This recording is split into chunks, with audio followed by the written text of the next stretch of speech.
Ok, donc c'est un plaisir d'être aujourd'hui ici et de présenter une sorte d'agenda de recherche sur les risques financiers de santé durant le cycle de vie.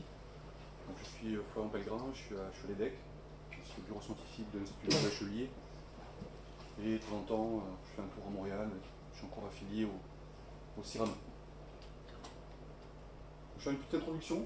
Donc surtout essayer de vous motiver pourquoi quelque part les risques de santé sont relativement importants et il faut en tenir compte. Je pense que pour les risques financiers, bon, on a pas mal d'exemples qui montrent que quelque part on doit en tenir compte dans le programme de l'agent, si on pense à la dernière crise financière.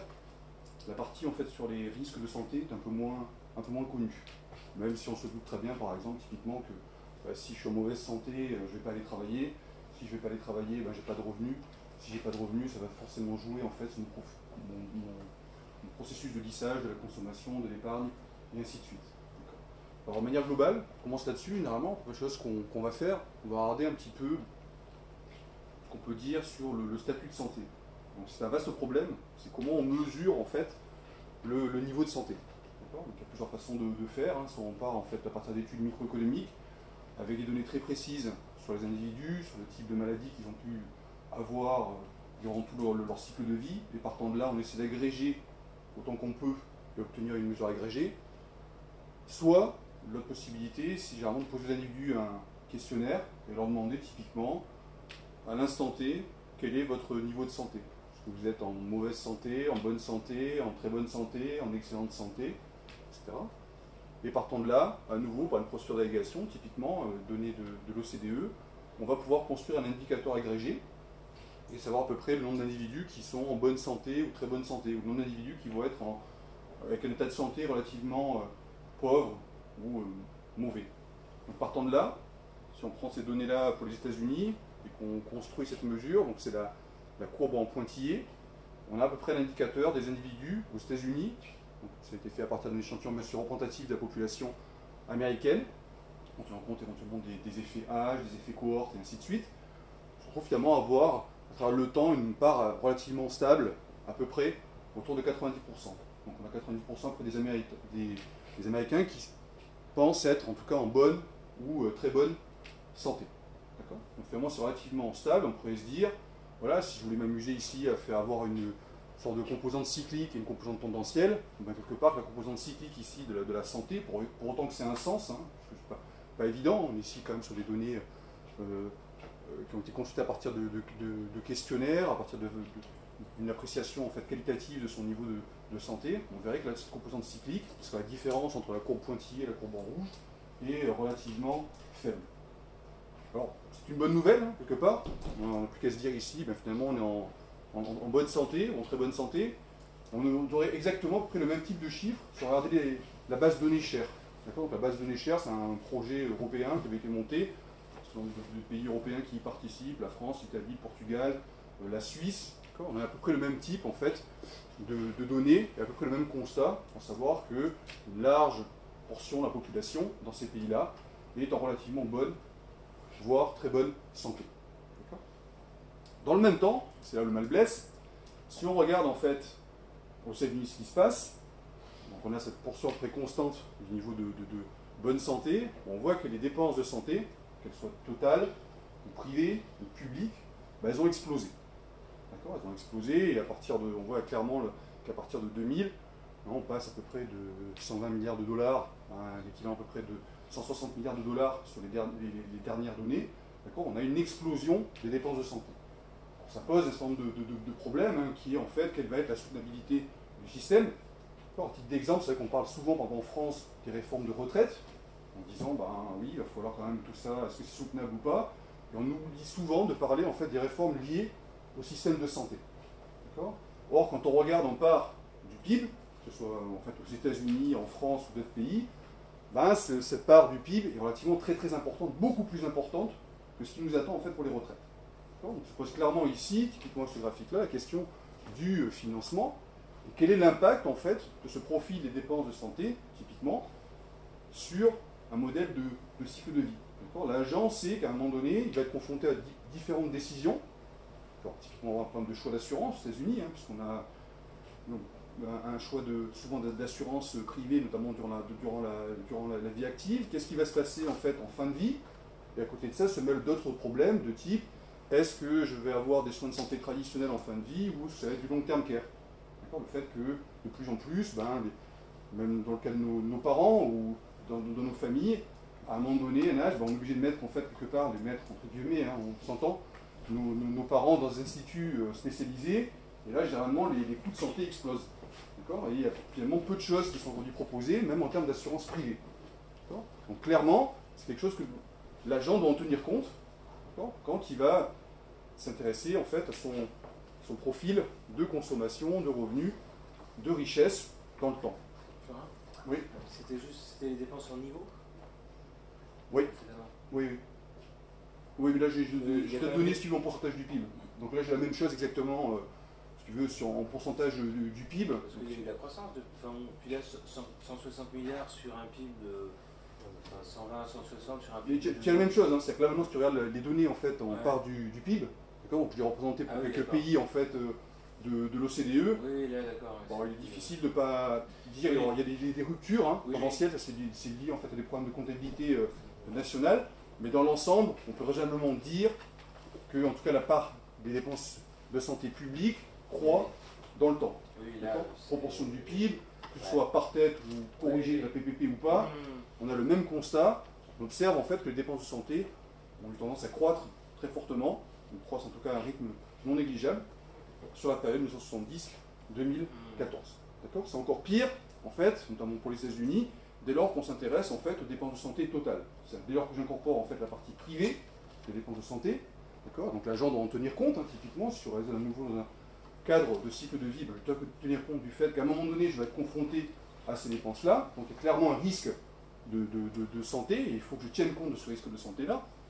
On voit que là aussi, on a une tendance à la hausse, des dépenses de santé totales dans l'ensemble des pays de l'OCDE. Donc c'est un premier fait stylisé qui est connu, il n'y a pas de surprise là-dessus, mais à nouveau ça permet aussi de relativiser, typiquement, le débat en France, lorsqu'on parle souvent en fait de la réforme des retraites. Quand on voit ici la part associée aux dépenses de santé, c'est bien plus important que ce qui est associé en fait au financement des retraites. Donc il pose clairement la question de la soutenabilité et le risque de soutenabilité. Alors, à côté de ça, on a un certain nombre de faits stylisés, auxquels on va revenir en fait durant toute la présentation. Donc j'en ai choisi certains, j'aurais pu en fait en mettre beaucoup d'autres. Alors typiquement, sans surprise, généralement, avec l'âge, le niveau de santé diminue. Je dirais c'est une palisse. Et quelque part, c'est-à-dire qu'à un moment donné, moi je vais être obligé de tenir compte dans un modèle de cycle de vie d'un effet en fait de vieillissement. Donc c'est pas quelque chose qui est nécessairement simple à faire dans un modèle. Par exemple, ça peut être fait en supposant que certains paramètres structurels, comme le taux de dépréciation de la santé, va dépendre du temps. Dit autrement, le taux de dépréciation de la santé sera beaucoup plus faible quand je serai jeune, toute chose égale par ailleurs, si je n'ai pas de choc de morbidité important, et aura tendance en fait à croître avec l'âge. Donc on voit ici que la part en fait des individus qui sont en mauvaise ou très mauvaise santé, en fait multipliée par 2, donc quand on s'intéresse à la classe 40-70 ans, et encore multiplié encore par 2 entre 70 et 80. Donc il y a un effet en fait d'accélération, qui est tout à fait normal à nouveau, puisqu'on parle ici c'est un effet en fait quelque part biologique. On va se déprécier, la dépréciation de la santé va croître très rapidement avec l'âge. On voit aussi avec la baisse en fait des survivants, puisqu'on observe une baisse de 20% entre 40 et 70 ans par rapport aux individus âgés de moins de 40 ans, et un fort accroissement de moins 30% lorsqu'on passe dans la classe 70 à 80 ans. Par ailleurs, autre point important, le risque en fait de décès, donc là on parle à ce moment-là de risque de mortalité, va tendance à croître en fonction du revenu. En d'autres termes, on observe que ce risque de mortalité, il est beaucoup plus important pour les individus qui sont pauvres que pour les individus qui sont riches. Toutes choses égales par ailleurs. Là aussi, ce n'est pas nécessairement surprenant, puisque typiquement aux États-Unis, si je n'ai pas de revenus, même si il y a eu l'instauration d'un certain nombre d'assurances avec Medicare, Medicaid, etc., je ne vais pas nécessairement aller à l'hôpital, me faire soigner mon cancer, et donc je vais décéder. D'accord ? Donc on observe typiquement, si on prend les déciles en termes d'income, sera le premier on s'aperçoit qu'en fait la longévité pour la cohorte 1940, mais on peut l'observer sur d'autres cohortes plus récentes, est seulement de 73 ans. Alors que je suis en fait dans le 10e, là j'ai a priori une longévité espérée, une espérance de vie à peu près de 85 ans. Donc une forte disparité ici du risque de mortalité suivant le revenu. Alors après, bon, ça reste un risque de mortalité, à savoir que je sois riche ou pauvre. Si j'ai un cancer qui est incurable, que je sois riche ou pauvre, à la fin, éventuellement, je vais pouvoir prolonger de quelques mois mon espérance de vie, mais ça va s'arrêter là. D'accord ? Et quelque part, un sentiment d'égalité là vis-à-vis de certaines maladies, on va dire irréversibles ou suffisamment graves. Non ? Alors, c'est très gai en fait comme présentation. Il y a plein d'éléments. Je veux parler de la mort, de la valeur de votre vie. Quand tu as atteint un certain âge, quand tu as 110 ans, que tu sois riche ou pauvre, voilà. L'horizon là. Voilà, il y aura quelque part une sorte d'effet seuil et c'est terminé. Autre point qui est important, auquel on reviendra en fait aussi par la suite dans la présentation comme une des extensions, savoir qu'on sait que les dépenses de santé en fait ont tendance à croître très fortement en fin de vie. Donc là aussi c'est pas surprenant, notamment au niveau des États-Unis. Alors il y a un papier récent en fait, qui remet quand même un petit peu en cause ça, où ils ont fait une étude à différents pays de l'OCDE et montre qu'en fait cette partie pourrait ne pas être aussi importante, même si on observe un accroissement de ces dépenses de santé. Typiquement, la dernière année ici, par rapport à une moyenne de 25 000 $, on va avoir en fait des dépenses de santé en moyenne de 43 000 $. Donc ça, c'est seulement lié au fait qu'on va passer, il y a un effet de composition des dépenses de santé, et on va passer de dépenses de santé traditionnelles à des dépenses de santé plutôt long-term care. D'autres termes, typiquement la mise dans des instituts, le placement dans des instituts spécialisés de santé, avec des soins importants type infirmiers, etc., qui vont faire que ces dépenses de santé vont croître très fortement. Okay. Et on observe même, et c'était un papier de Picon, que dans les trois derniers mois, en fait, ces dépenses de santé sont vraiment explosives. Parce qu'on va essayer de maintenir en vie à tout prix un individu, et quelque part, ça aura un coût, et ce coût est relativement élevé. Même... C'est vrai quel que soit l'âge. Pardon ? C'est vrai quel que soit l'âge, c'est pas vrai que pour les vieux. Alors c'est vrai en fait, mais c'est là où on observe le plus. En fait, il y a une forte accélération quand même du taux de mortalité en fait, on va dire à partir de ces âges-là. Mais c'est vrai que ça peut arriver aussi à 30 ans, à 35 ans ponctuellement, parce qu'à nouveau sur des maladies très incurables, dans le cadre de graves accidents, on va maintenir la personne dans le coma pendant très longtemps. On va observer aussi ce type de schéma. Alors là se pose la question éthique, qui est quelle est la valeur de la vie. À quel prix, en fait, jusqu'à quel montant je suis prêt à aller quelque part pour gagner quelques semaines, quelques jours de vie. Donc ça, j'en parlerai tout à la fin de la présentation, qui est le calcul en fait de la valeur de la vie, avec les problèmes éthiques qu'on peut y associer. Voilà. Alors, pour répondre aussi indirectement, tu vois, à ta question, en fait, on a à peu près donc ça c'est une moyenne sur l'ensemble des pays de l'OCDE. On voit ici les dépenses de santé publique, d'accord, par groupe d'âge. Donc on peut avoir effectivement on va constater en fait des outliers quasiment à chaque classe d'âge, en fait le fait il y a quand même une mortalité pour ces classes d'âge là, mais en moyenne, ce qu'on a tendance à observer, c'est une forte accélération, d'accord, lors de la fin du cycle de vie, toute chose égale par ailleurs, puisqu'on a quand même ici un biais du survivant, d'accord, et qu'on ne cherche pas nécessairement ici pour le fait que petit à petit, pour une cohorte donnée, on a différentes cohortes possibles, et ainsi de suite. Mais dans l'ensemble, on va observer ce type de courbe en U, légèrement tronquée sur la gauche, avec légèrement une mortalité importante. Bon, ça, c'est la mortalité infantile, la mort subite du nourrisson, des choses comme ça. Et là, les dépenses vraiment associées à la fin de vie. Et là, toutes les maladies, on va dire, classiques, que ce soit en fait au niveau du cœur, cancer, etc. D'accord ? Donc, c'est un point important. Donc, ça veut dire quelque part que l'individu, pour être incité en fait à lisser quelque part son profil de dépenses, il le sait, quelque part je sais que moi si je suis à l'instant T ici, quelque part je sais qu'à un moment donné je vais être potentiellement confronté, avec une certaine incertitude, d'accord, confronté à ce type de dépenses de santé là. Ça veut dire aussi en même temps que si je suis l'individu ici, je peux très bien me dire, voilà, est-ce que je peux lisser mon profil de consommation de biens de santé, etc., en investissant dans ma santé. Il n'y a pas quelque chose d'inéluctable, le fait d'aller faire du sport, le fait d'avoir on va dire, chose égale par ailleurs, une vie saine, etc., permet généralement de gagner quelques années de vie. Toute chose égale par ailleurs. Donc je peux essayer d'incorporer ce type de comportement-là et essayer typiquement de glisser ce type de risque. Qui vont toucher directement mon portefeuille et donc ma richesse financière. Dernier point aussi important, lorsqu'on regarde en fait les dépenses de santé, on observe, bon, j'en ai parlé tout à l'heure, généralement un changement de composition de la dépense des santé. Car typiquement, on a toujours les dépenses traditionnelles en fait à l'hôpital, les services professionnels, et petit à petit, en fin de vie, bon, c'est là où on va voir justement le placement en institut spécialisé, on va voir se développer en fait tout ce qui est nursing.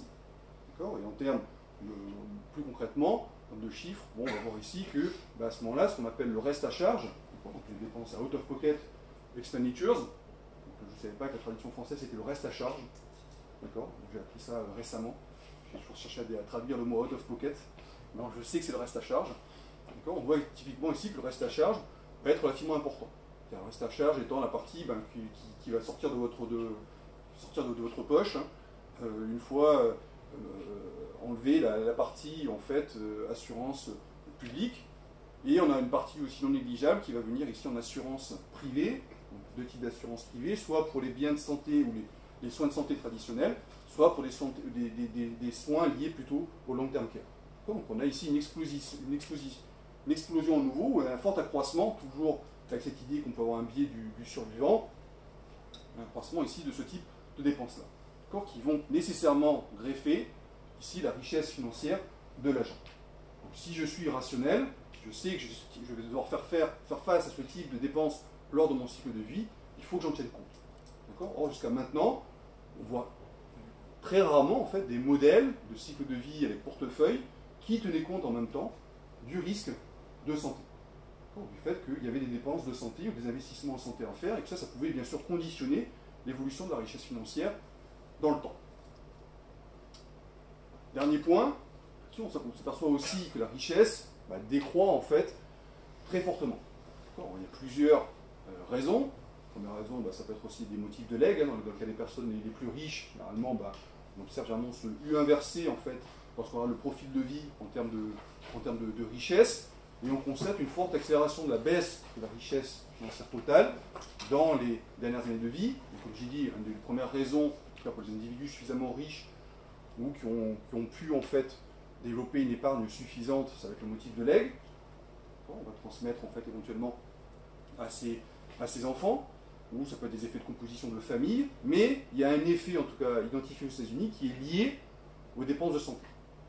Quand on voit ici les montants, effectivement, si je dois dépenser, l'individu doit sortir 50 000 $ en moyenne la dernière année, il faut qu'il ait quand même accumulé une certaine épargne pour pouvoir se permettre ce type de soins. Donc ça va nécessairement avoir un impact ici sur sa richesse financière, sachant qu'un certain nombre de ces dépenses, notamment aux États-Unis, ne sont pas couvertes, ni par Medicare, ni par Medicaid. Notez que ce n'est pas nécessairement caractéristique des États-Unis, on retrouve exactement le même type de fait stylisé pour les pays européens. On a souvent tendance à dire, finalement, en France, on ne paye rien pour la santé. C'est pas vrai. Quand on regarde en fait, des rapports de la Cour des comptes, etc., on regarde des rapports de la Sécurité sociale, quand on regarde en fait, la partie du reste à charge, elle n'est pas non négligeable. Donc ce qui est dit en fait ici reste encore valable sur, si on faisait le même type d'études, et j'ai les données, si ça vous intéresse, je pourrais vous montrer, je ne vous les présenterai pas aujourd'hui, mais j'ai un nombre de résultats en fait sur la base de données chère. Donc partant de là, je peux me poser en fait de nombreuses questions. On a vu ici que on a deux types en fait a priori de chocs de santé. On a les chocs de morbidité, donc le choc traditionnel. Je me lève le matin, j'ai une grippe, j'ai une rhume, je vais voir le docteur. J'aurai un peu une incapacité quelques jours. Et donc ça va potentiellement greffer mon revenu, des choses comme ça. Et on a les chocs de mortalité. Donc là, les conséquences ne sont pas tout à fait les mêmes. Partant de là, ces deux types de chocs vont conditionner un certain nombre de choses. Ça va conditionner typiquement mon profil de revenu, mon profil de consommation, ma détention potentielle de portefeuille, et ainsi de suite. Donc ce qu'on veut en fait voir ici, quelque part à un moment donné, c'est comment je peux prendre en compte ces chocs de santé, qu'il s'agisse en fait d'un choc de morbidité ou un choc de mortalité, dans le cycle de vie. Et quels seront en fait les effets potentiels. Alors, on pourrait très bien se dire quelque part, très bien, mais peut-être qu'il y a une sorte de séparation. quelque part, justement, quand j'analyse le problème, les deux problèmes sont indépendants. Quelque part, j'ai d'un côté les décisions financières, et de l'autre, j'ai les décisions liées aux dépenses de santé. Auquel cas, j'ai pas trop de raison, ici, de m'inquiéter de l'existence de risques financiers versus des risques de santé. Donc, le point ici, c'est de poser aussi la question de quelle est l'importance relative de ces risques et quels sont les impacts respectifs durant le cycle de vie. Tout à l'heure aussi, une autre question qu'on pourrait ici se poser, c'est qu'est-ce qui se passe typiquement à la fin de vie? Qu'est-ce que je peux dire cet effet de composition? Qu'est-ce que je peux dire cet effet d'explosion des dépenses de santé? De manière, tout à l'heure on a un papier dont le titre est assez évocateur qui s'appelle Closing Down the Shop. L'idée c'est la suivante, c'était est-ce qu'à un moment donné, il n'est pas optimal pour un individu, optimal, je dis bien optimal, de fermer la boutique. Dit autrement, de se laisser mourir. Et on montre que sous certaines conditions, à un moment donné, oui, c'est optimal. D'accord? Donc on se pose cette question-là. On pourrait se poser bien d'autres questions. Quel est typiquement l'impact en fait des choix d'assurance? C'est une question importante, que ce soit en France ou aux États-Unis, puisque en France, c'est question des assurances privées ou des assurances fournies par les entreprises versus la part fournie par l'État. D'accord? Qu'est-ce qui se passe si quelque part j'endogénise ces choix d'assurance, ou si je sais que mon statut d'assuré va changer dans le temps, comment il faut que je me comporte le long de mon cycle de vie? D'accord? Autre point que j'ai aussi mentionné, comment je peux valoriser quelque part la santé? Quel est le coût associé à une année supplémentaire de vie? D'accord? Quelle est la valeur quelque part intrinsèque de la vie? Alors, il y a un certain nombre de papiers là-dessus, suite notamment à la crise financière, dont un papier célèbre dans l'AER, qui est quelque part, est-ce qu'il y a un lien entre l'état de santé et les cycles d'affaires? D'accord? Parce que j'observe quelque part que la composante cyclique de la santé est procyclique ou contracyclique par rapport, par exemple, au taux de chômage ou au taux de croissance du PIB. D'accord? Donc voilà, quand on est en crise, quelque part, ça renforce un peu un certain nombre de maladies, donc tôt ou tard, ça aura un effet, en fait, sur le taux de croissance du PIB, et ainsi de suite, etc. Voilà. Donc c'est ce type en fait, de questions qu'on pourrait se poser, c'est juste en fait un exemple de questions qu'on pourrait se poser ici, il y en a en fait bien d'autres. Alors pour répondre, ou pour analyser en fait ces chocs de santé, mortalité, morbidité, et donc ces risques de santé, en même temps étudier l'importance aussi des risques financiers, je vais partir en fait alors, je suis assez égocentrique en fait, je ne cite que mes papiers, c'est bon clair. Partir en fait, on va axer en fait ça autour d'un premier papier en fait qui est un modèle théorique avec estimation où on va essayer de modéliser en fait le cycle de vie. Donc ça va être un petit peu le cadre de référence pendant toute la présentation. C'est pour ça que j'ai fait un peu ce choix-là. On aurait pu potentiellement prendre d'autres modèles. Et puisqu'en fait je m'en sers par la suite, ça va être un petit peu le cadre de référence. Donc, je vais expliquer comment on peut analyser en fait ces deux types de risques dans le cadre d'un modèle de cycle de vie.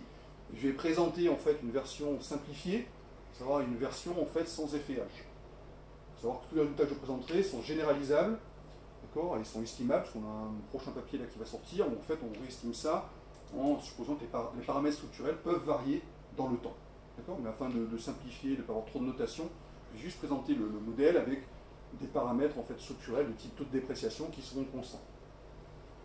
Partant de là, on peut voir qu'on peut s'intéresser à différentes questions, donc typiquement ce deuxième papier qui était en fait un petit peu qu'est-ce qu'on observe en fait sur le cycle de vie en fonction de son statut d'assuré. Est-ce que ça a un impact de savoir quelque part que potentiellement quand je serai à la retraite je ne serai pas assuré, ou de fait que quand je suis jeune je ne voudrais pas m'assurer? Quels peuvent être les effets en termes de consommation, en termes d'investissement, et ainsi de suite.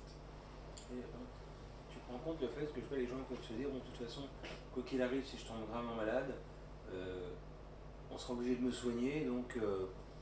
Il n'y a pas obligation de soigner. Il n'y a pas obligation. Tu vas dans un hôpital américain, à un moment donné, ils vont te préparer...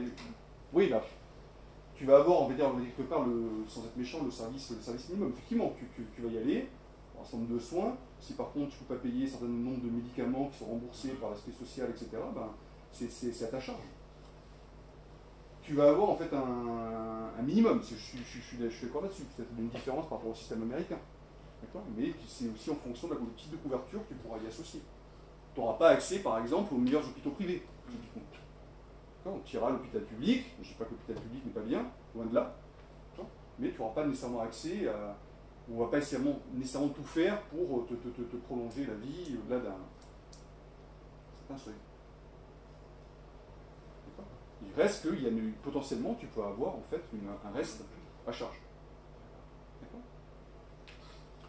Donc c'est effectivement la question on peut associer à ce papier-là que je présente en type d'extension, qui est cette histoire de closing down the shop.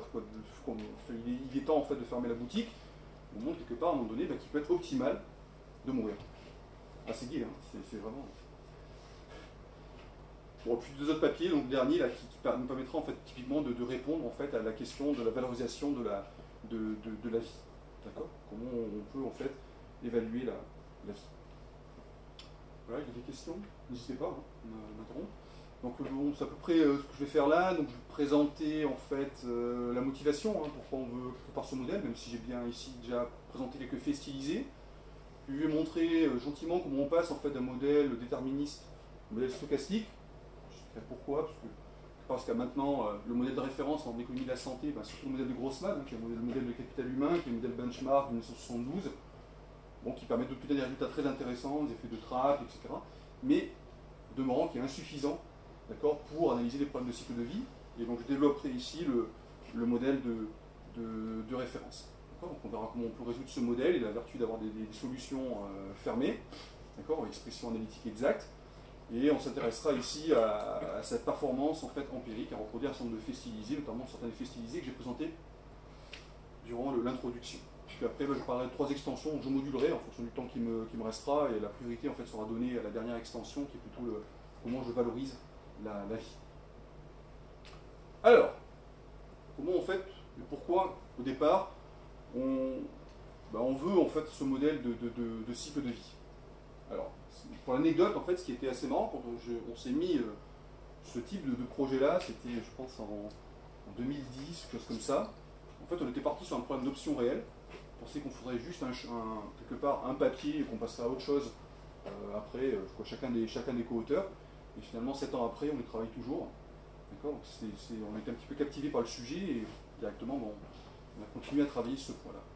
Donc pour comprendre un petit peu tout ça, ou le type de faits stylisés qui vont nous intéresser, je vais présenter d'abord quelques données, donc quelques résultats en fait empiriques. Donc j'ai les données en fait du panel PSID.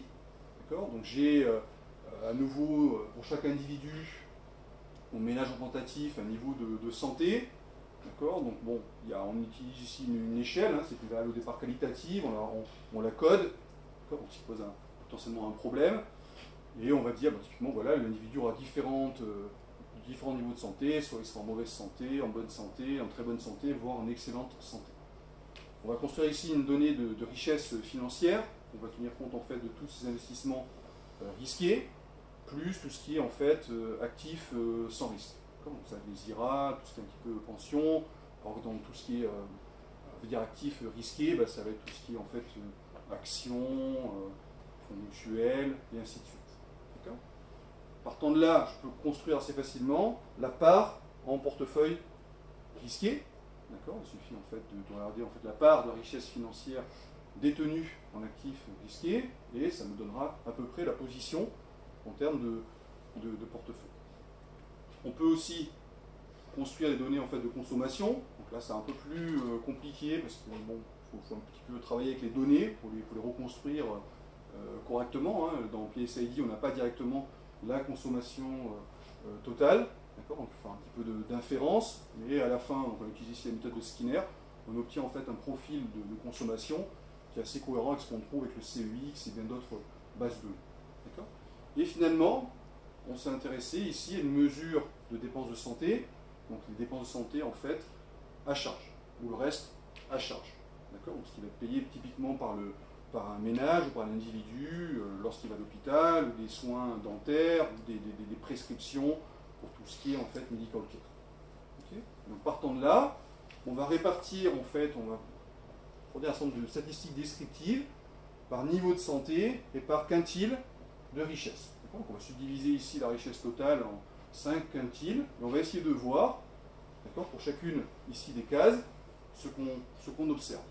Donc ici le panel A, on a la consommation, donc on a en fait les 5 quintiles de richesse, et on croise ça avec le niveau de santé. Alors sans surprise, hein, ce qu'on observe, c'est qu'il y a un gradient. Hein, alors, le niveau de richesse donné, j'aurais tendance à consommer plus lorsque je suis en meilleure santé plutôt qu'en mauvaise santé. Ça a du sens. Et à un niveau de santé donné, j'aurais tendance à consommer d'autant plus que je suis riche. Donc on a à la fois un gradient dans la dimension W à santé donnée, et inversement, on a un gradient aussi, sans surprise, au niveau de la santé à niveau de richesse donné. Donc rien de surprenant. Pourtant qu'après on arrive à le reproduire avec le modèle. Deuxième panel ici, ce qui concerne en fait l'assurance en santé.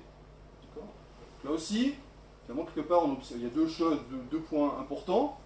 On observe qu'à niveau de richesse donnée, finalement, il y a peu de variations, donc c'est quelque part indépendant du niveau de santé.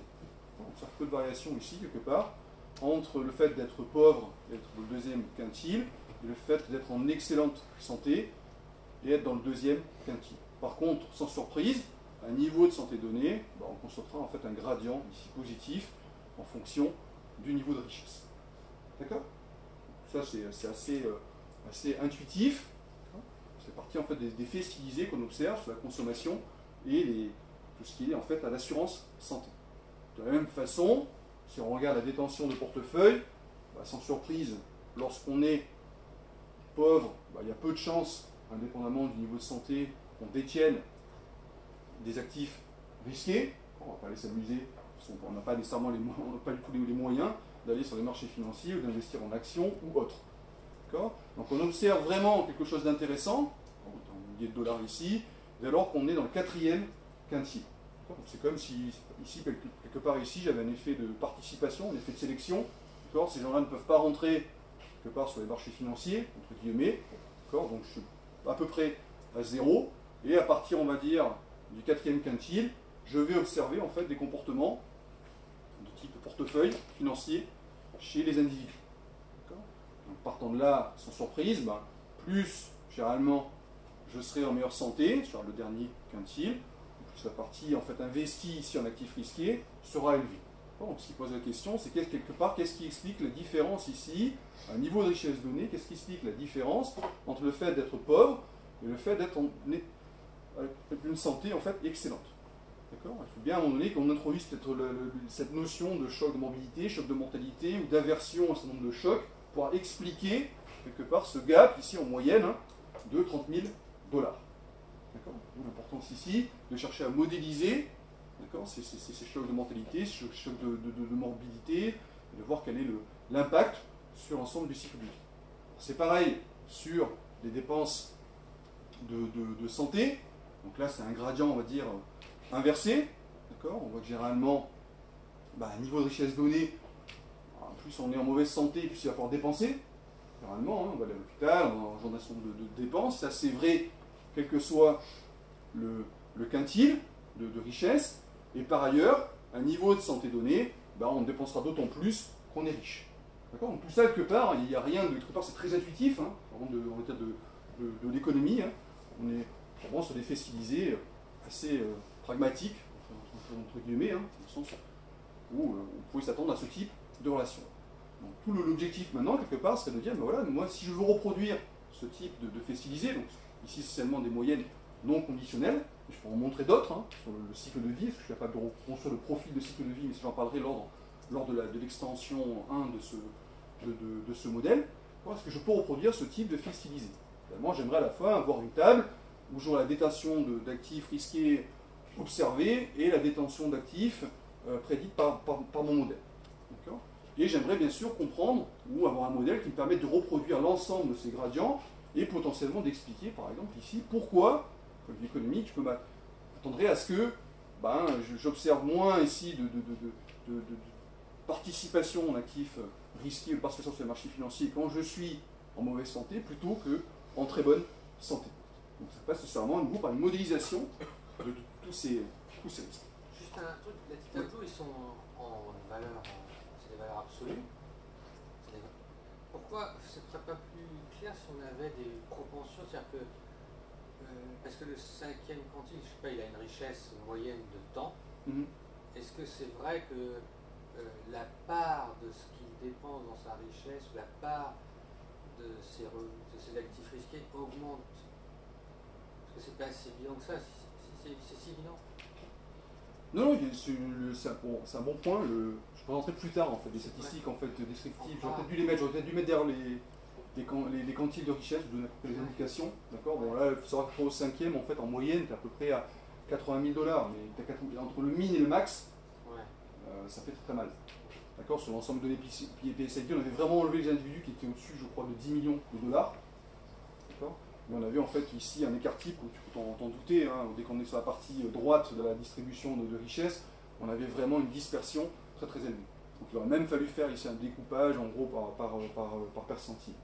D'accord. Ouais, donc on peut dire bien le gradient le plus élevé c'est au troisième, parce qu'entre 30 et 200 c'est plus énorme. Ouais, mais là, quelque part ici, tu as un problème de contrainte de participation. D'accord, parce que finalement, quand tu regardes, tu rapportes par rapport en fait, à la valeur de la richesse moyenne pour ce troisième quintile, qui est relativement bas. D'accord, donc de toute façon, tu n'as pas les moyens de participer au marché financier, même si tu voulais. Alors, si tu vas investir, on va dire en expression, tu vas boursicoter, quoi. Tu vas juste prendre 2-3 actions, pensant qu'avec ça, tu vas t'enrichir. Alors, quelque part, il n'y a pas d'effet, quoi. Ça n'aura aucun effet de levier. D'accord, donc là, il y a vraiment, on va dire, un effet, une contrainte de participation, de sélection sur les marchés financiers. Et même là, au niveau en fait, du quatrième quintile, bon, on observe en fait, des comportements très différenciés. Alors, on avait fait plusieurs choses. Hein. Là, quelque part, je montre en fait indirectement des données en cross-section. D'accord. Il faut savoir qu'on a reconstitué en fait tout le panel. D'accord. Et donc là, après, on se pose la question, bien sûr, de distinguer les effets temps, les effets cohortes, etc. Mais tu as tendance en fait à observer, parce que on voit de manière standard, son profil de consommation, le profil en fait en U inversé, pareil pour la richesse, et des choses assez similaires en termes en fait de détention d'actifs risqués. D'accord. Donc ce qui est en fait commun à cette littérature-là, en tout cas dans la littérature financière, on le retrouve très facilement, on le retrouve après, bon, il faut bien traiter les données, on le retrouve en fait sur les données PSID. D'accord. Ou d'autres bases de données. Effectivement, j'aurais pu présenter ici quelque chose de plus lié peut-être à une évolution dans le temps. Mais je montrerai ça plus tard dans l'extension. Là, c'était vraiment pour un petit peu justifier pourquoi on a besoin d'une sorte de modèle joint, où à la fois les décisions financières et les décisions de santé. D'accord. Donc, l'idée ici, alors, la motivation principale donc, du modèle, c'est de dire en fait, bon, quelque part, on ne peut pas traiter les choix ou les décisions financières et les décisions liées à la santé de manière séparée. Il faut qu'on ait une sorte de processus de décision joint. Et autrement, si je considère que mes valeurs d'état ici sont la richesse financière et la santé, je sais que mon niveau de richesse aujourd'hui, mon niveau de santé aujourd'hui vont avoir un impact sur ma consommation, sur ma proportion d'actifs risqués, sur mon assurance, d'accord, et sur mon investissement en santé, d'accord, qui auront plus tard, bien sûr, un impact sur mon niveau de richesse à la date T+S, ou encore sur mon statut de santé. Et autrement, si je n'investis pas aujourd'hui en santé, je ne fais pas un minimum d'efforts, quelque part, à terme, je vais le payer. Donc on ne peut pas dire en fait, que ces décisions ne sont pas liées, mais si je veux investir dans ma santé aujourd'hui, quelque part, ça veut dire que je vais falloir que je fasse un arbitrage, potentiellement, en termes de consommation, en termes de décision de participation sur les marchés financiers, en termes d'assurance et en termes d'investissement. Donc tout ça, c'est lié. Alors, je pense que les faits stylisés que j'ai présentés en introduction montrent que, typiquement, ces décisions médicales ou ces choix en termes de dépenses de santé sont fondamentaux. Alors, le seul hic de l'histoire, quand on s'était mis en fait à ce thème de recherche, c'est qu'il n'y avait rien. D'accord. C'est qu'on a cherché pendant longtemps, on avait des papiers, mais 2 ou 3 papiers dont je parlerai un peu plus tard, mais en fait on n'observait rien. En fait, d'un côté on a la littérature financière, littérature traditionnelle, théorie du choix de portefeuille, des statiques, modèles dynamiques, et de l'autre côté on a en fait les modèles plus économie de la santé, et le modèle de référence était le modèle de Grossman, 1972, puis ses extensions en fait, dans les années 2000, mais dans lequel en fait il n'y avait rien. C'était un modèle déterministe, pas de choc de morbidité, pas de choc de mortalité, le taux d'escompte est exogène et constant, etc. Donc on n'avait rien. Donc on se dit, il y a 2 cas de figure. Soit en fait ça ne sert à rien, On est en train de se poser une question qui n'a pas lieu d'être. D'accord? Quelque part, ça veut dire que j'ai une segmentation. Je peux séparer complètement les décisions financières des décisions de dépenses de santé. Donc ça veut dire quelque part, j'aurai un théorème à la Modigliani, une sorte de théorème de séparation. C'est beau. Quelque part, c'est sympathique comme résultat. Ce qui était classique dans les modèles de capital humain, la croissance endogène, capital humain, où tu maximisais un flux de revenus, ce qui déterminait la gestion optimale en capital humain, puis après tu avais les choix de consommation. Ben voilà. Donc ce que je vais montrer à un moment donné quelque part, c'est qu'effectivement, on peut avoir un beau théorème de séparation. On a mis du temps à comprendre. On va avoir un théorème de séparation, quelque part, tout à l'heure, je vais le dire, dès lors que la mortalité n'est pas endogène. Alors, si vous supposez que le taux de mortalité c'est quelque chose d'exogène, si vous supposez que l'intensité des chocs de morbidité est aussi exogène, il y a deux types de chocs, choc de morbidité, choc de mortalité, chacun va être drivé par des processus de Poisson, bon ça c'est l'hypothèse technique. Si y a un processus de Poisson, il faut une intensité, d'accord, qui va driver en fait les sauts. Si vous supposez que ces deux intensités sont exogènes, tout se passe bien, vous avez un beau théorème de séparation. Si vous supposez aussi que l'intensité sur la morbidité est endogène, mais celle sur la mortalité est exogène, là aussi, il y a un beau théorème de séparation. D'accord? En d'autres termes, il n'y a pas de lien, quelque part, entre les décisions financières et les décisions de dépenses de santé. Mais par contre, c'est bien sûr le cas que je vais essayer de vous vendre, dans ce papier, si par contre, considérez que la morbidité et la mortalité sont endogènes, à ce moment-là, le théorème de séparation tombe. On ne peut plus séparer intrinsèquement les dépenses financières des dépenses de santé. Alors qu'est-ce que j'entends? Plusieurs fois je le dis, par morbidité ou mortalité exogène ou endogène, je vais en reparler par la suite. Typiquement, je vais dire ici que l'intensité des chocs de morbidité ou l'intensité des chocs de mortalité vont dépendre, d'accord, de mon niveau de santé. Donc ça fait du sens. Je veux dire typiquement, si je suis en bonne santé, j'aurais tendance en fait à réduire l'occurrence des chocs de morbidité. Si je suis en bonne santé, j'aurais tendance à réduire l'occurrence d'un choc de mortalité, toute chose égale par ailleurs. Hein. C'est-à-dire que je peux finir ce séminaire, aller sur la jetée, d'un coup elle s'écroule, je me retrouve dans la Loire, donc je ne sais pas quel fleuve c'est, et je vais mourir. D'accord? Donc toute chose égale par ailleurs. Mais en moyenne, on pensera que si je suis en meilleure santé, je vais avoir tendance quelque part à éviter, à réduire mon exposition, à une certaine limite,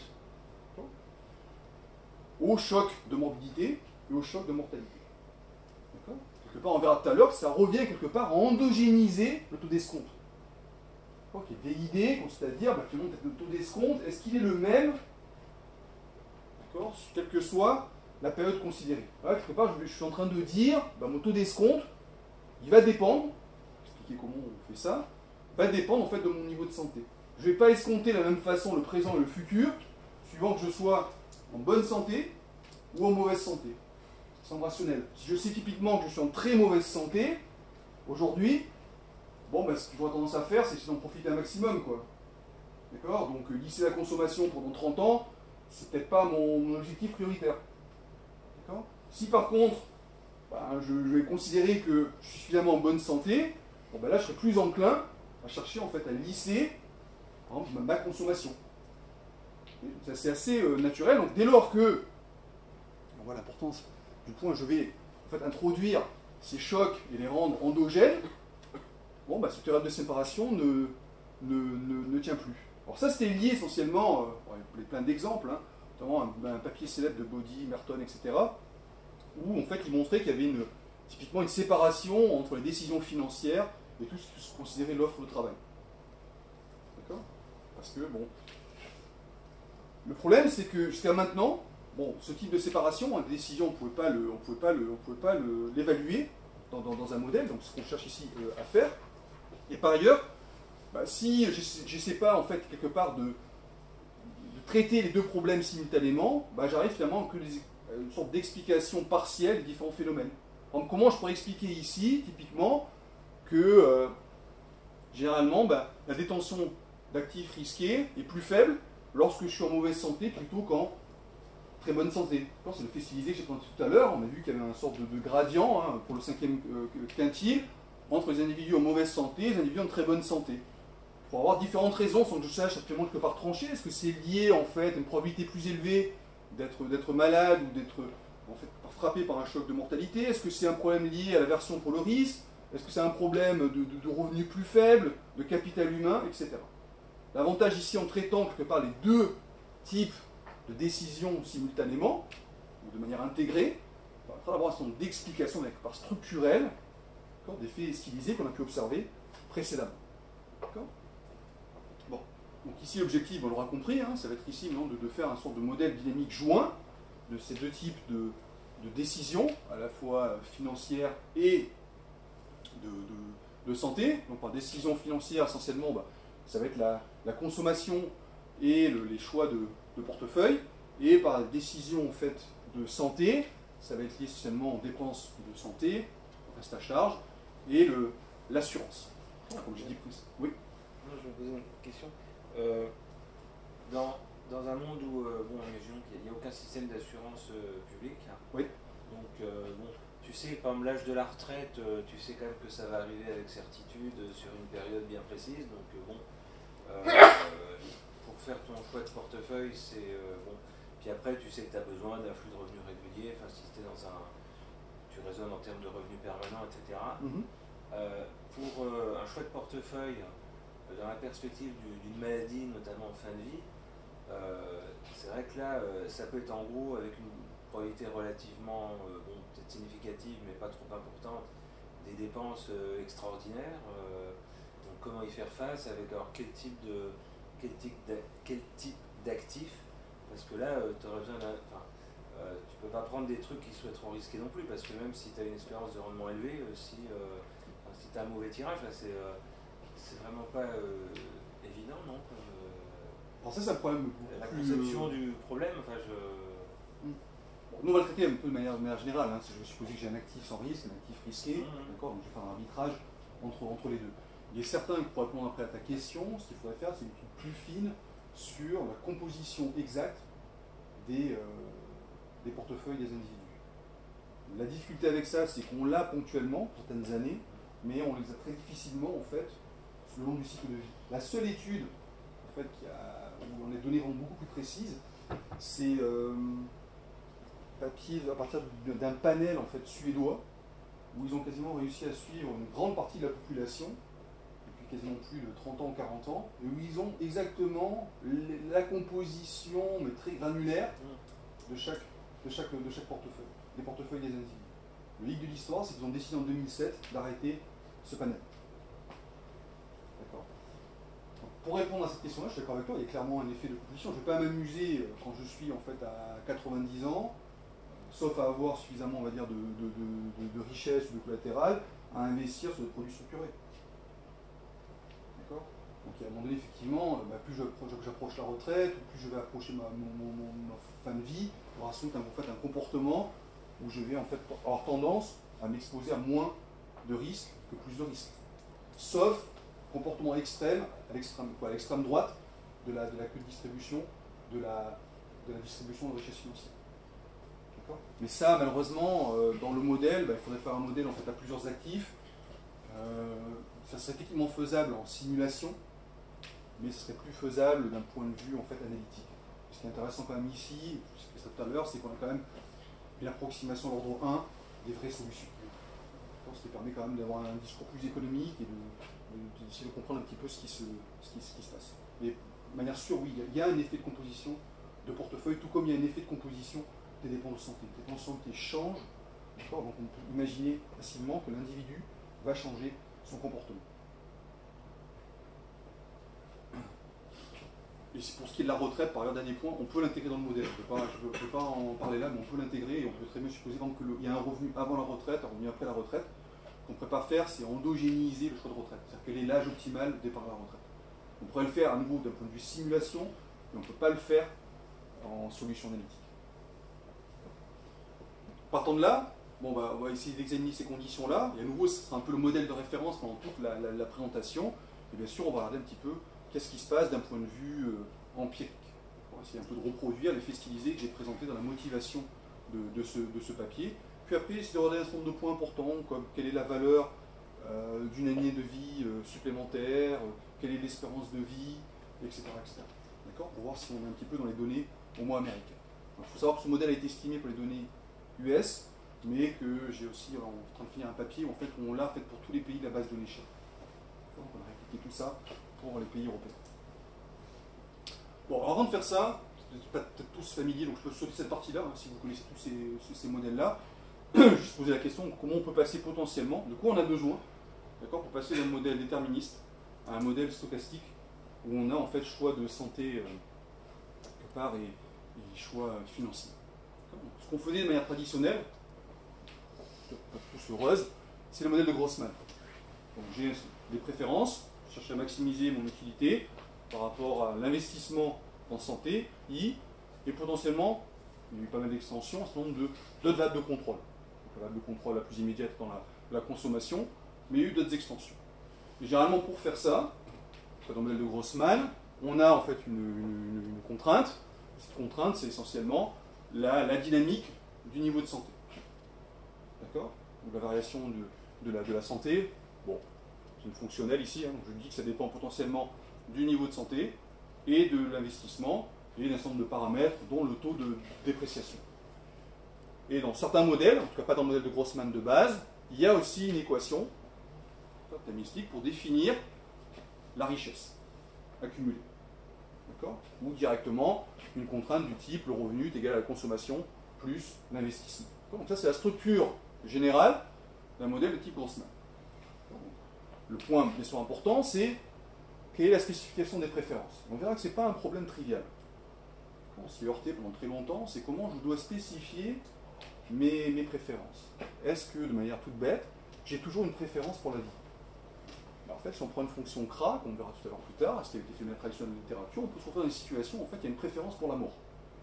Donc, le choix ici de la fonction d'utilité et des préférences est fondamental. Et bien sûr, le choix ici de l'équation d'accumulation de la santé est tout aussi important. Donc si je reprends le modèle simplifié de Grossman, c'est ce que je vais obtenir. Donc, je vais maximiser l'utilité intertemporelle. D'accord? Donc je suis sur un modèle à horizon fini. Pas très bien si vous voulez, façon de passer en horizon infini, mais ça n'a pas vraiment de sens. J'ai ici mon facteur d'escompte. Point important, ce facteur d'escompte est exogène, hein, qu'on peut trouver ça dans le modèle de croissance traditionnel et ainsi de suite. J'ai une fonction d'utilité instantanée qui dépend de la consommation adaptée et de mon niveau de santé. Alors, bon, cette fonction d'utilité pose un certain nombre de problèmes. Encore un nouveau, hein, une spécification. Est-ce qu'elle est fondée d'un point de vue axiomatique? Est-ce que c'est fondé de mettre par exemple, typiquement le niveau de santé de la fonction d'utilité? Bon, tout un vaste débat là-dessus. Je vais passer outre, d'accord? Mais en tout cas, on valorise aussi dans l'utilité, d'accord? Ça son investissement. À côté de ça, ben, j'ai la variation de mon niveau de santé qui va dépendre de mon investissement, d'accord? Et de la dépréciation, supposée constante, de mon niveau de santé. Et bien sûr, en normalisant le prix de la consommation à 1, d'accord? Quelque part, j'ai mon revenu instantané, d'accord? Qui va être en fait dilué entre ma consommation et l'investissement en biens de santé au prix de marché P de T. Okay? Et parmi les fonctions, les points importants, puisque tout à l'heure je reviendrai énormément cette spécification de la fonction d'utilité, on a, c'est traditionnel, hein, la marginale est positive, elle est décroissante. Pareil pour la santé, la marginale positive, elle est décroissante, et la croisée est positive. Donc ça fait l'objet de nombreux débats en économie. Est-ce que l'utilité marginale de la consommation est croissante ou pas avec la santé? Donc un papier dans la VR qui dit en gros, on a suffisamment d'évidence pour dire que c'est positif. Mais c'est sujet encore à caution, entre nos papiers où des estimations qui sont négatives, d'autres qui sont positives. Donc ça va jouer bien sûr sur le degré de substituabilité entre la consommation et la santé. C'est potentiellement ici hypothèse un petit peu critique. À nouveau, point important donc ici, déjà les premiers éléments, donc j'ai bien sûr, c'est déterministe, hein, j'ai aucun choc. Je vais juste dire qu'il quelque part la santé, ben, c'est un effet âge quelque part, hein, elle va se dégrader à taux constant, pas nécessairement réaliste, dans le temps. J'ai un horizon de vie qui est fini et connu. Donc je sais que ben, je vais vivre jusqu'à la période grand T. Donc, nouveau, là, c'est pas de surprise, hein, aucun effet de type âge aléatoire. Le taux d'escompte est constant, et je dois spécifier des préférences. Ok, donc ça c'est le cadre traditionnel qui permet d'étudier un certain nombre de choses, mais qui est incapable de reproduire quoi que ce soit en termes de cycle de vie, d'accord, son profil de consommation de santé. Donc les principaux ici objectifs ou difficultés vont être quoi? Bon, il va falloir, puisque j'ai pas de choc, il va falloir à un moment donné que je les introduise. Donc il va falloir réfléchir ici sur comment j'introduis ces chocs de mortalité et de morbidité, comment j'introduis les chocs financiers, ça c'est pas trop compliqué, hein, il suffit de mettre un brownien et tout se passe bien, avec un Black & Scholes et tout va très bien se passer hein, pour le sous-jacent. J'ai un âge qui est déterministe, okay, pour l'âge de fin de vie, hein, donc c'est connu, c'est grand T, et j'ai un facteur d'escompte, un taux d'escompte qui est exogène. Bon, nous ce qu'on va dire à un moment donné, c'est que, a priori, moi l'âge de la mort, je ne la connais pas, je ne sais pas combien de temps je vais vivre encore, et je pense que T, ben, c'est pas quelque chose de déterministe, c'est quelque chose de plutôt d'aléatoire. Si bien sûr, je pense que ça c'est aléatoire, c'est-à-dire que ça va changer quand même la nature du problème et que je vais passer sans doute à un problème de contrôle optimal stochastique. D'accord? Donc horizon de vie potentiellement inconnu. Ce qui pose d'autres problèmes, puisque comme je ne peux pas me couvrir contre le risque de mort, je ne peux pas me couvrir totalement sur le risque de mort, c'est qu'à un moment donné, je vais passer indirectement au marché incomplet. D'accord? Je vais potentiellement me prémunir sur le risque financier, mais, ou sur le risque de marché, mais je ne peux pas me couvrir complètement sur le risque de mort. Il faut voir comment on va repasser d'un modèle de marché incomplet, quelque part, à un problème de marché complet.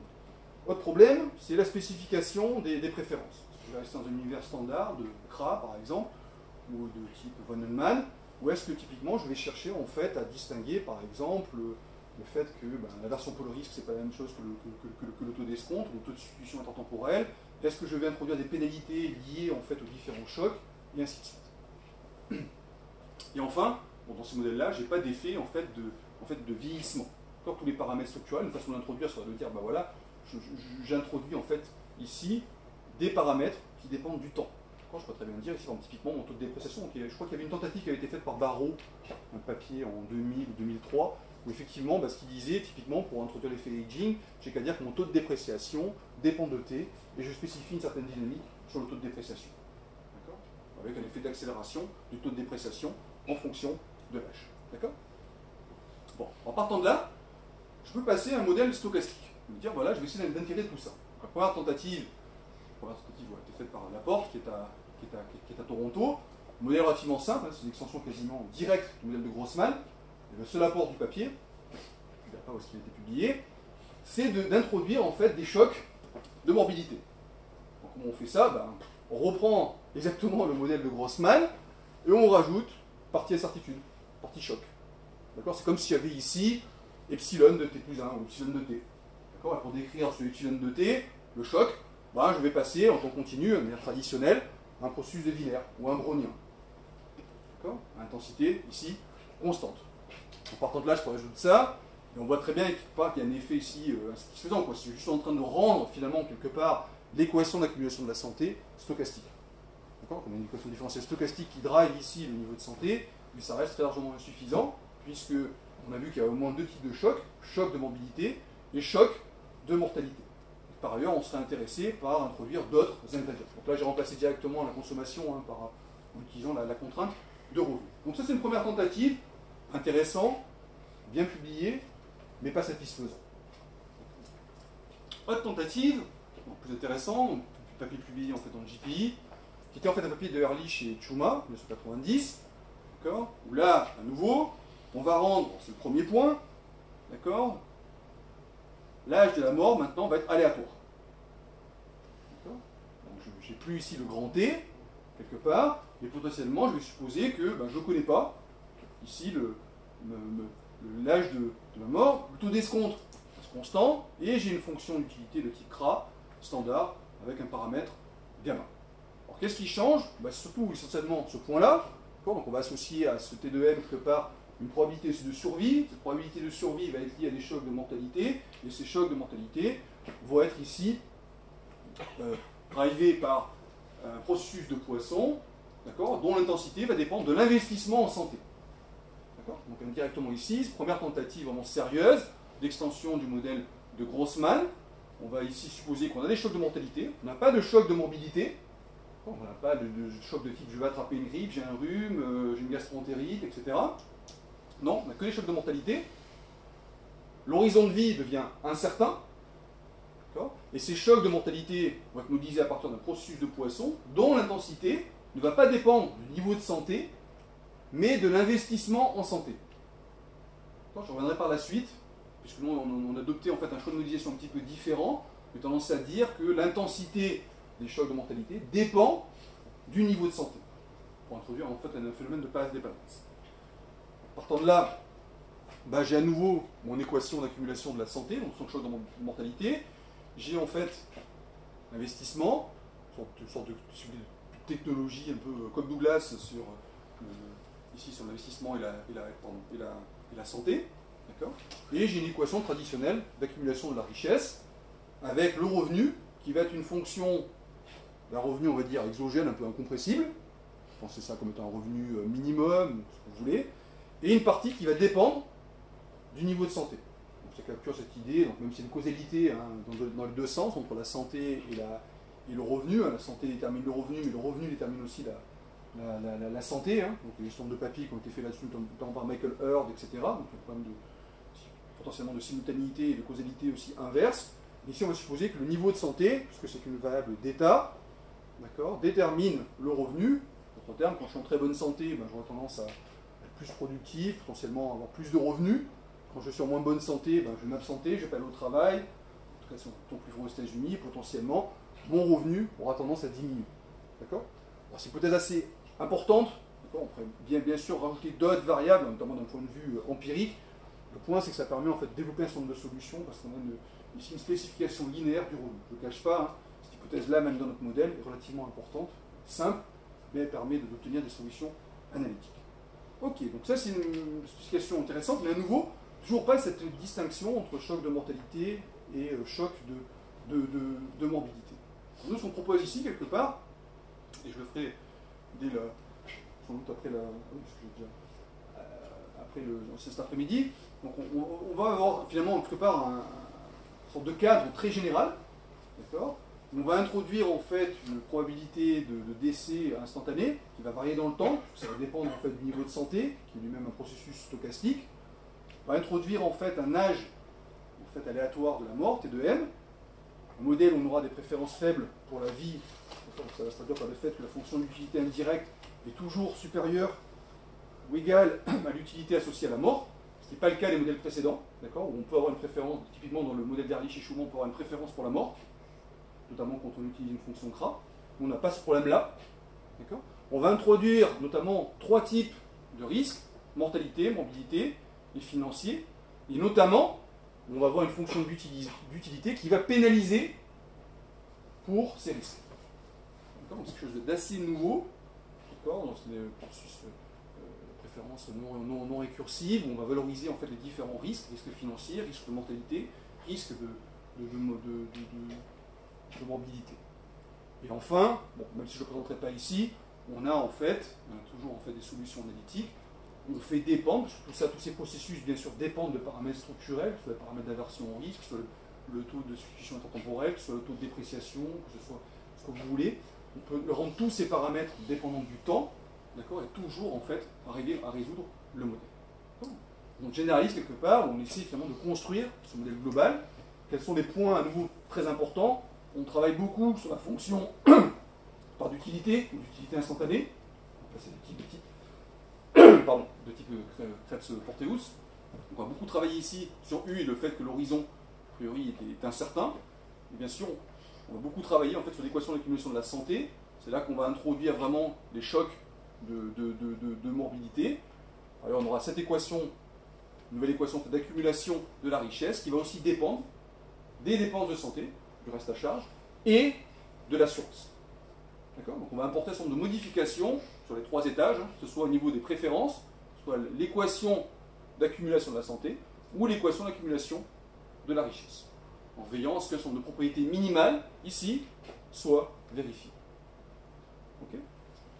Voilà. Bon, je préfère une longue discussion sur la littérature à ce sujet-là. Bon, sur nos papiers, se rapproche de ce qu'on fait. Historiquement, il y a le papier d'Edwards, c'est plus sur les choix financiers, papier de Hall et Jones, mais bon, lui, il est plus intéressé sur la soutenabilité à long terme des dépenses de santé, ou avoir un papier de Hugo, mais il n'y a pas dedans de cycle de vie, la santé peut être vendue. On a discuté très longtemps sur le fait que la santé puisse être vendue ou pas. Donc j'essaie faire une sorte de tableau, en fait, tous les papiers qui ont été faits là-dessus en termes de cycle de vie, la plupart ont été quand même publiés dans les top 5, systématiquement, en disant qu'est-ce qu'il y avait dans ces modèles-là, consommation, richesse, investissement, accumulation de la santé, loisirs, retraite, mortalité endogène ou exogène, et morbidité endogène. D'accord? Bon, ben voilà, donc dans notre papier, essentiellement, on a bien sûr tout ce qui est consommation, richesse, investissement en santé, caution d'accumulation. On peut introduire, si on veut, de la retraite, c'est pas un problème. Dans la version de base que je présenterai, en fait, il n'y a pas de retraite. Bien sûr, on endogénise en fait tout ce qui est mortalité et morbidité. Donc ça fait quand même un panorama assez complet. Et dans l'extension qu'on avait fait en fait avec Pascal Saint-Amour, publié maintenant en 2016, on avait quasiment tout couvert, sauf le problème de la retraite. On peut toujours l'introduire de manière exogène, en fixant une date de départ de la retraite. Pareil, ce problème de retraite, je considère le problème de détermination de l'âge optimal de départ de la retraite. Ce qui complique grandement la résolution. Voilà. Bon, je vais peut-être m'arrêter là, et je reprendrai en fait la description du modèle et les extensions cet après-midi. N'hésitez pas à poser des questions si vous en avez.